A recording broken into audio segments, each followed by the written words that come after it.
Hi, happy morning. Happiness అనేది హెల్తీగా ఉంటేనే కదా వస్తుంది. అందుకని ఈరోజు నేను ఈ వీడియోలోని హెల్త్ అవేర్నెస్ గురించి చెప్దాము అనుకుంటున్నాను.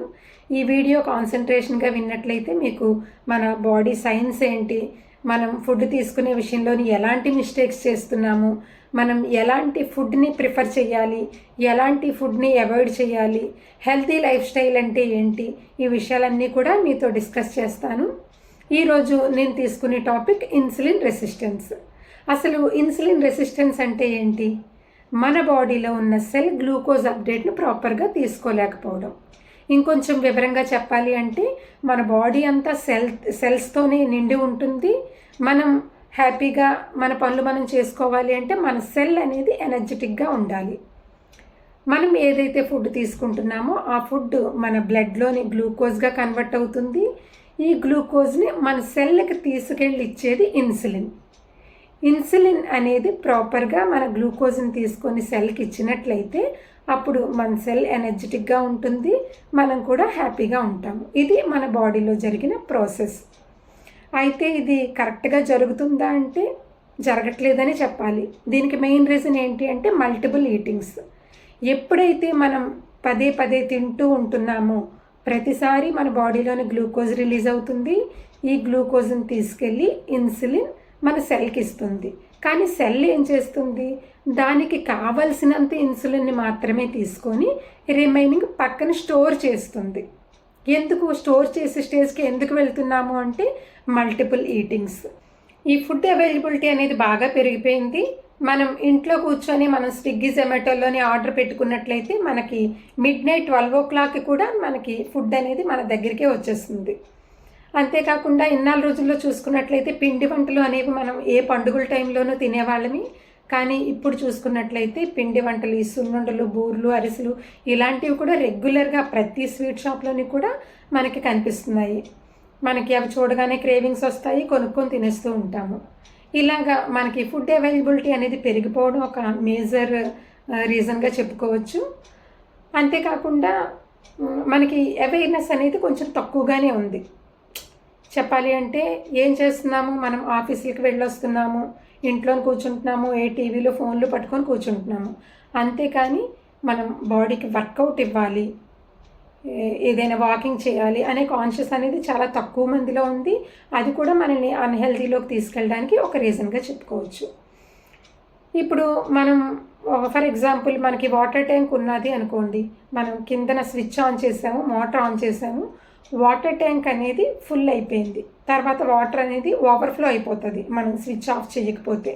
అలాగే మన సెల్ కూడా మార్నింగ్ టీ, కాఫీ ఏదో పంపిస్తాము మన పొట్టలోకి.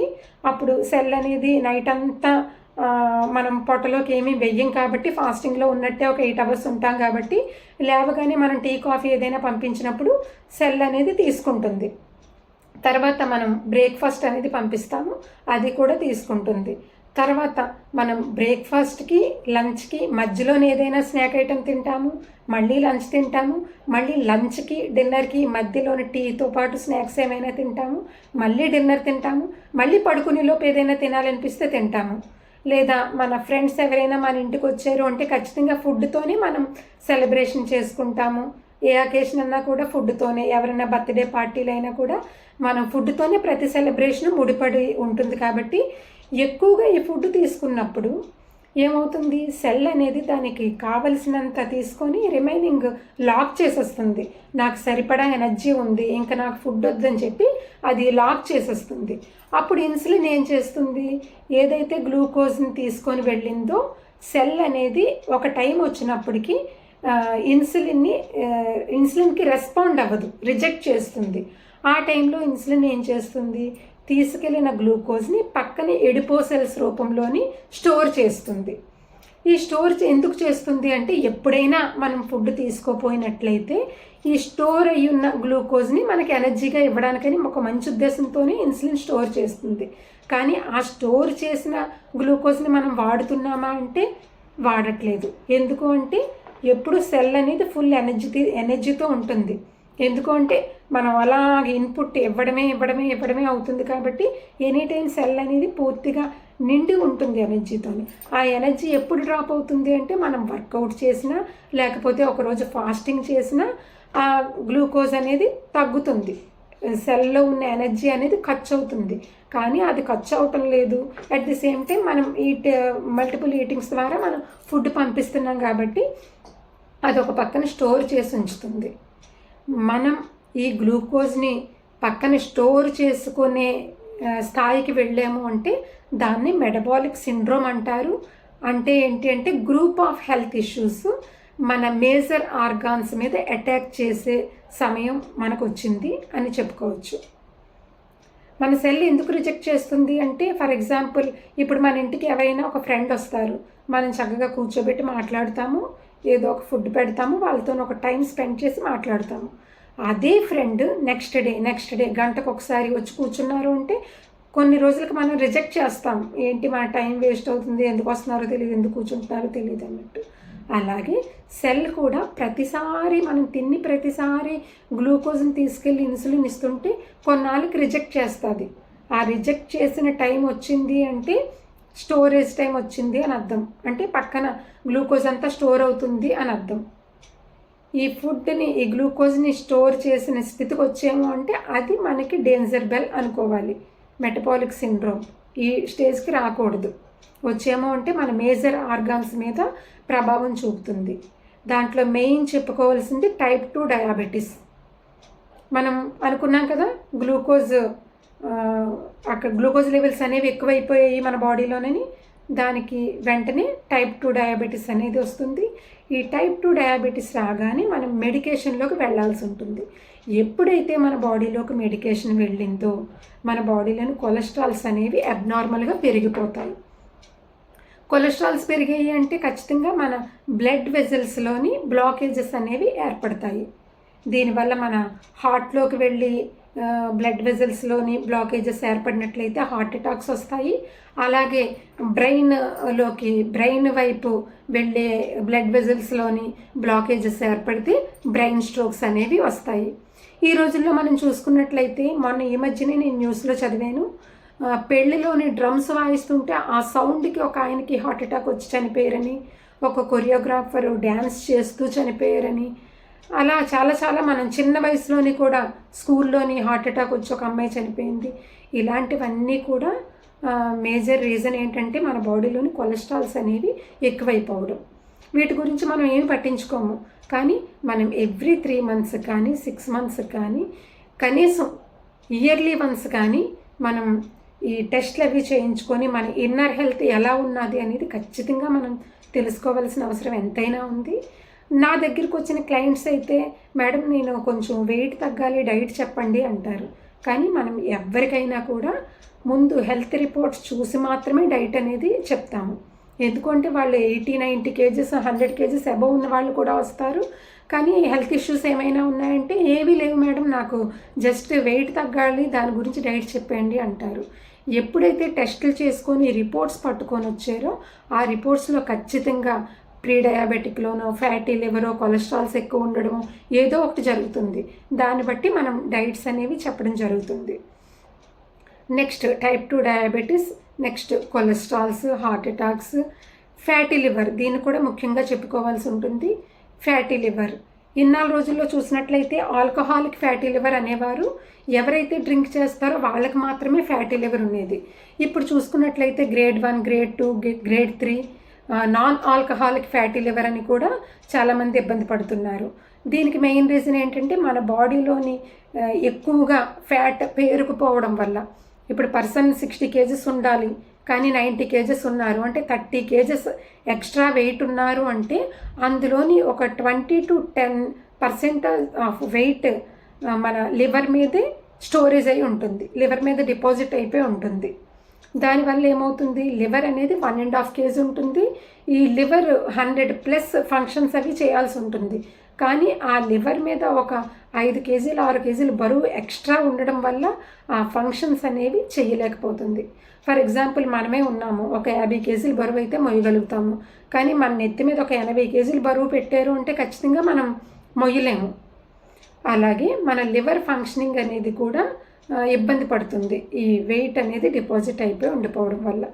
ఇంకొక విషయం ఏంటి అంటే స్నోరింగ్, గుర్రక. ఈ గురకను కూడా మనం నవ్వుతూ తీసుకుంటే ఎవరైనా గురక పెడితే చూసి నవ్వుతాం, కానీ ఇది ఖచ్చితంగా సీరియస్గా తీసుకోవాల్సిన విషయం. ఎప్పుడైతే మనం గాలి తీసుకున్నప్పుడు ఎక్కడైనా బ్లాకేజ్ ఉన్నది అంటే అది గురకగా మనం భావించవచ్చు. మనం ఇలా పడుకున్నప్పుడు ఈ గాలి పీల్చుకోవడం అనేది స్ట్రైట్ లైన్లోని వెళ్ళి మనం ఊపిరితిత్తుల వరకు వెళ్ళాల్సి ఉంటుంది. ఎప్పుడైతే ఈ బ్లాకేజ్ అనేది మధ్యలో ఉందో ఆ గాలి అనేది పూర్తిగా ఊపిరితిత్తుల వరకు వెళ్లకుండా పైకి కిందకి తిరుగుతూ ఉంటుంది. ఆ టైంలో వచ్చే సౌండ్ని మనం గురక అంటాము. ఎవరైనా గురక పెడుతున్నట్లు చూసారంటే, రెగ్యులర్గా మరీ పెద్దగా గురకలు పెడుతున్నట్టు చూసారంటే ఖచ్చితంగా అది కామెడీగా తీసుకోకుండా డాక్టర్ని అయితే కన్సల్ట్ చేయాల్సిన అవసరం ఉంటుంది. Next PCOD, polycystic ovary syndrome. ఇది ఈ మధ్యకాలంలో ఇంకా ఎక్కువైపోయింది. అప్పుడే మెచ్యూర్ అయిన పిల్లల్లో కూడా 13, 14, 15 ఇయర్స్ పిల్లల్లో కూడా ఎక్కువగా చూస్తున్నాము. ఇర్రెగ్యులర్ పీరియడ్స్ కానీ, ఓవర్గా బ్లీడింగ్ అవ్వడం కానీ, నెక్స్ట్ అన్వాంటెడ్ హెయిర్ రావడం కానీ, పింపుల్స్, యాక్ని ఇలాంటి ప్రాబ్లమ్స్తోని చాలామంది సఫర్ అవుతున్నారు. చిన్న చిన్న పిల్లల్లో కూడా. దీనికి కూడా మేజర్ రీజన్ ఏంటి అంటే ఈ అవుట్ సైడ్ ఫుడ్స్ ఇలాంటివన్నీ తినడం వల్లే వాళ్ళు కూడా సఫర్ అవుతున్నారు. ఈ పీసీఓడి ప్రాబ్లం వచ్చిన పిల్లలు డాక్టర్ల దగ్గరికి వెళ్ళారు అంటే ఖచ్చితంగా 21 డేస్కి ట్యాబ్లెట్స్ అయితే రాస్తుంటారు. ఆ ప్రాబ్లం అప్పటికి తగ్గినా కూడా తర్వాత మళ్ళీ అది వస్తుంది. అందుకని దీనికి మెయిన్ రీజన్గా మెయిన్ చేయాలి అంటే మనం ఫుడ్లోని కొన్ని చేంజెస్ చేసుకోవాల్సి ఉంటుంది. ఈ పీసీఓడి తగ్గిన పిల్లలకి, పీసీఓడితో సఫర్ అయిన పిల్లలకి మ్యారేజ్ అయిన తర్వాత ఆఫ్టర్ మ్యారేజ్ వీళ్ళు ఇన్ఫర్టిలిటీ ప్రాబ్లమ్ని కూడా సఫర్ అవుతున్నారు. అంటే పిల్లలు పుట్టకపోవడం వల్ల ఈ ఐవీఎఫ్లు ఇవి చేయించుకోవడానికి బోల్డ్ అని డబ్బులు అవి ఖర్చు పెట్టి చాలా హాస్పిటల్స్ చుట్టూ తిరుగుతున్నా కూడా రిజల్ట్ అనేది 1 or 2% ఉంటుంది. ఈ రిజల్ట్ రావాలి అంటే ఖచ్చితంగా మన లైఫ్ స్టైల్ అనేది చేంజ్ చేసుకోవాలి. మన ఫుడ్ హ్యాబిట్స్ అనేవి చేంజ్ చేసుకోవాలి. అవన్నీ కూడా మనం ముందుకు తెలుసుకుందాము. నెక్స్ట్ ఇంకొక విషయం ఏంటి అంటే ఆస్టియో ఆర్థరైటిస్, ముడుకుల నొప్పులు. మనం ఒక 60 కేజీలు ఉండాల్సిన పర్సన్ ఒక 80, 90, 100 కేజీలు ఉన్నారు అంటే ఈ ముడుకుల మీద మనం 60 కేజెస్ పర్సన్ 60 కేజెస్ బరువు మోయడానికి మాత్రమే బోన్స్ అనేవి డిజైన్ చేయబడ్డాయి. కానీ దాని మీద ఇంకొక 20-30 కేజీల వెయిట్ వేసినట్లయితే ఖచ్చితంగా బోన్స్ అనేవి స్ట్రగుల్ అవుతాయి. దానివల్ల ఈ ముడుకుల్లోనే ఉన్న గుజ్జది అరిగిపోయి వాళ్ళు ఈ కీళ్ళ నొప్పులతోని, ముడుకుల నొప్పులతోని అడుగు తీసి అడుగేయలేకపోయిన పరిస్థితికి కూడా వెళ్తున్నారు. ఇవన్నింటికి రీజన్ ఏంటి అంటే మనం లైఫ్ స్టైల్లో కొద్దిగా చేంజెస్ చేయాలి. మనం ఫుడ్ తీసుకునే విషయంలోని కొద్దిగా కాన్షియస్గా ఉన్నట్లయితే మనం వీటన్నింటినీ కూడా ఓవర్కమ్ చేయొచ్చు. ముఖ్యంగా చెప్పుకోవాల్సింది ఏంటంటే క్యాన్సర్. ఏంటి మేడం క్యాన్సర్కి దీనికి అసలు ఏంటి లింకు అని అడుగుతారేమో. ఎప్పుడైతే ఒక మొక్క సారవంతమైన నేలలో ఎంత బాగా పెరుగుతుందో అలాగే క్యాన్సర్ కణాలు అనేవి ఫ్యాట్ బాడీలోనే అంత ఉధృతంగా పెరుగుతాయి. ఎందుకంటే క్యాన్సర్ కణాలు పెరగడానికి కావాల్సింది గ్లూకోజ్. ఈ ఫ్యాట్ బాడీలోని హై లెవెల్స్ ఆఫ్ గ్లూకోజ్ ఉంటుంది కాబట్టి ఈ క్యాన్సర్ కణాలు అనేవి ఉధృతంగా పెరుగుతాయి. అందుకనేసి మనం ఖచ్చితంగా కొద్దిగా అవేర్నెస్గా ఉన్నట్లయితే మనం ఇలాంటి ఇష్యూస్ అన్నింటి నుంచి కూడా మనం ఓవర్కమ్ చేయొచ్చు. హ్యాపీగా హెల్తీ లైఫ్ని లీడ్ చేయొచ్చు. అది ఎలా చేయాలి? ఇవి ఏంటి మేడం అసలు దీనికన్నా ఓవర్కమ్ చేయాలంటే ఏం చేయాలి అంటే ఫస్ట్ మనం లైఫ్ స్టైల్ చేంజ్ అనేది చేసుకోవాలి. మనం ఫుడ్ అనేవి అసలు ఎన్ని టైప్స్ ఉంటే మనం చెప్పుకుంటాము. పులిహోర, బిర్యానీ, చికెన్, మటన్ ఏదో ఒకటి చెప్పుకుంటూ ఉంటాము. ఉప్మా, పెసరట్టు, ఇడ్లీ ఇలా రకరకాల ఫుడ్స్ నేమ్స్ అవి చెప్పుకుంటాము. కానీ మనం హెల్తీగా ఉండాలంటే 5 టైప్స్ ఆఫ్ ఫుడ్స్ మాత్రమే మన మీల్ ప్లేట్లోని ఉండేలాగా డిజైన్ చేసుకోవాలి. అవి ఏంటి అంటే protein, fibre, fats, good fats, vitamins, minerals and water. ఇవి మనం మీల్ ప్లేట్లోని మనం రోజు తీసుకునే ఫుడ్లోని ఉండేలాగా చూసుకోవాలి. గుడ్ ఫ్యాట్స్ అంటే ఏంటి అంటే మనం కుక్ చేసుకుంటున్నప్పుడు ఆయిల్స్ వాడుతాము. ఈ ఆయిల్స్ కోకోనట్ ఆయిల్, ఇలాంటి గ్రౌండ్ నట్ ఆయిల్ ఇలాంటివి. అంతేకాని రిఫైన్డ్ ఆయిల్ అనేది మనం యూజ్ చేయకపోవడమే చాలా మంచిది. కోకోనట్ ఆయిల్, నెక్స్ట్ నువ్వుల నూనె, next groundnut oil, cow ghee ఇలాంటివి మనం డైలీ రొటీన్లో వంటలు చేసుకున్నప్పుడు వాడుకుంటే చాలా మంచిది. నెక్స్ట్ ప్రోటీన్ అనేది ఒక ఇల్లు కట్టడానికి ఇటుకలు ఎంత ముఖ్యమో మన బాడీకి అంత ముఖ్యమైనది ప్రోటీన్గా చెప్పుకోవచ్చు. ఈ ప్రోటీన్ అనేది మనం 60 kgs ఉన్నాము అంటే 60 grams ఆఫ్ ప్రోటీన్ అనేది ఖచ్చితంగా మనం ఎవ్రీడే తీసుకోవాల్సి ఉంటుంది. ఈ ప్రోటీన్ ఎందులో ఉంటుంది అంటే నాన్ వెజిటేరియన్స్కి ఈ ప్రోటీన్ సోర్స్ అనేది ఎక్కువ ఉంటుంది. ఫిష్లో కానీ, చికెన్లో కానీ, ఎగ్లో కానీ అన్నిట్లో ఉంటుంది. నెక్స్ట్ వెజిటేరియన్స్కి వచ్చినట్లయితే పన్నీర్, మష్రూమ్, కోకోనట్ ఈ మూడిట్లో కూడా ప్రోటీన్ అనేది ఉంటుంది. అంతేకాకుండా కొన్ని సీడ్స్, నట్స్ ఉంటాయి. బాదం, walnuts, pumpkin seeds, water melon seeds, sunflower seeds ఇలాంటివి ఇవన్నీ కూడా నైట్ సోక్ చేసుకొని మార్నింగ్ మనం మీల్ ప్లేట్లో పెట్టుకున్నట్లయితే వీటి ద్వారా కూడా ప్రోటీన్, విటమిన్స్, మినరల్స్ కూడా మన బాడీకి సమృద్ధిగా వస్తాయి. నెక్స్ట్ వీటితో పాటు ఫ్రెష్ వెజిటబుల్స్ మనం కర్రీస్ వండుకొని కొద్దిగా ఉప్పు కారాలు కొద్దిగా తగ్గించుకొని వేసుకొని ఎక్కువ కర్రీని మనం తీసుకోవాల్సి ఉంటుంది. లో కార్బ్ డైట్ అంటారు. కార్బ్స్ని తక్కువగా తీసుకోవాలి. రైస్ని ఎక్కువగా తీసుకొని కర్రీని తక్కువగా తీసుకోకుండా కర్రీని ఎక్కువగా తీసుకొని రైస్ని తక్కువగా తీసుకున్నట్లుగా మీ ప్లేట్ని డిజైన్ చేసుకోవాలి. ఈ ఫైబర్ అనేది మన గట్టుకి చాలా ఉపయోగకరమైనది. ఈ ఫైబర్ కర్రీస్ అంటే ఇప్పుడు బెండకాయ, దొండకాయ, ఆనపకాయ ఇలాంటి ఫైబర్ కర్రీస్ వెజిటబుల్స్లోని కార్బ్స్ అనేవి ఫైబర్ అనేది ఎక్కువగా ఉంటుంది కాబట్టి ఖచ్చితంగా మీరు ఫైబర్ కర్రీని ఖచ్చితంగా ఎక్కువ క్వాంటిటీలో తీసుకున్నట్లయితే మనకి ఈ గట్కి చాలా మంచిది. కాన్స్టిపేషన్ ప్రాబ్లమ్స్ అవి రాకుండా ఉంటాయి. నెక్స్ట్ వాటర్ ఇంటేక్ ఎంత తీసుకోవాలి అంటే ఖచ్చితంగా ఒక పర్సన్ ఉన్నారు అంటే ఇప్పుడు 60 kgs పర్సన్ ఉన్నారు అంటే యువర్ వెయిట్ బై 10 - 2. మీరు 60 kgs ఉన్నారు అంటే 60/10 6 - 2 అంటే 4 liters. 4 liters ఆఫ్ వాటర్ మీరు ఖచ్చితంగా ఎవ్రీడే తీసుకోవాల్సి ఉంటుంది. 4 liters మేము తాగలేం మేడం అన్నప్పుడు ఒక 2 liters స్టార్టింగ్లో తీసుకోండి. నెక్స్ట్ డే కొద్దిగా, తర్వాత కొద్దిగా అలా పెంచుకుంటూ వెళ్ళండి. ఆ రకంగా మీరు తీసుకోవాల్సిన వాటర్ మెజర్మెంట్ ఈ రకంగా మీరు క్యాలిక్యులేట్ చేసుకోవచ్చు. ఈ వాటర్ ఎలా తీసుకోవాలి అంటే ఖచ్చితంగా మనం మార్నింగ్ లేవగానే టీలు, కాఫీలు జోలికి వెళ్లకుండా ముందుగా కొద్దిగా లూక్ వామ్ వాటర్, గోరువెచ్చని నీటిని తీసుకున్నట్లయితే మీకు కావాలి అంటే లెమన్ పిండుకోవచ్చు, లేదు అంటే ఫ్లాక్స్ సీడ్స్ పౌడర్ కలుపుకోవచ్చు. రకరకాలుగా మనం వాటర్ని తీసుకోవాల్సి ఉంటుంది. ఏమి వద్దు అనుకున్నప్పుడు కొద్దిగా లూక్ వామ్ వాటర్ తీసుకుంటే సరిపోతుంది. అలా మార్నింగ్ 1/2 లీటర్ వాటర్ తీసుకొని ఏదైనా ఫుడ్ తీసుకున్నప్పుడు బిఫోర్ టేకింగ్ ఫుడ్ 1 hour మన పొట్టని ఖాళీగా ఉంచాల్సి ఉంటుంది. మనం భోజనం తీసుకోవడానికి ముందు 1 hour మన పొట్టలోకి వాటర్ అనేది వెళ్ళకూడదు. After completion of food 1.5 hour పొట్టని ఖాళీగా ఉంచాల్సి ఉంటుంది. లేదు మనకి మింగుడు పడలేదు, తిన్నప్పుడు ఇబ్బంది పడుతుంది అంటే కొద్దిగా వాటర్ తీసుకోవచ్చు. కానీ భోజనం చేయగానే ఒక్కసారే ఎత్తిపెట్టుకొని వాటర్ తాగడం అనేది కరెక్ట్ కాదు. 1.5 hour గ్యాప్ తర్వాత అప్పటి నుంచి మీరు వాటర్, నేను ఎంతైతే వాటర్ చెప్పానో అది మీరు తీసుకోవచ్చు. మళ్ళీ మీరు ఈవినింగ్ భోజనంకు ముందు 1 hour ఒక 7 o'clock తింటాము కనుక 6 o'clockతోని వాటర్ ఇంటేక్ అనేది స్టాప్ చేయాల్సి ఉంటుంది. నెక్స్ట్ ప్రిఫర్ చేయాల్సిన ఫుడ్స్ గురించి చెప్పాను. ఇప్పుడు అవాయిడ్ చేయాల్సిన ఫుడ్స్ ఏంటి అంటే దుంప జాతికి చెందిన కూరలన్నింటినీ కూడా అవాయిడ్ చేయాల్సి ఉంటుంది. ట్యూబర్స్ అంటారు. దుంప జాతికి చెందిన కూరలన్నింటినీ కూడా ఇవి కార్బ్స్ అనేవి ఎక్కువగా ఉంటాయి కాబట్టి వీటిని పూర్తిగా అవాయిడ్ చేయడం మంచిది. నెక్స్ట్ అవుట్ సైడ్ ఫుడ్స్, ముందు బయటన అమ్మే ఫుడ్స్ని మనం ఖచ్చితంగా అవాయిడ్ చేయాలి.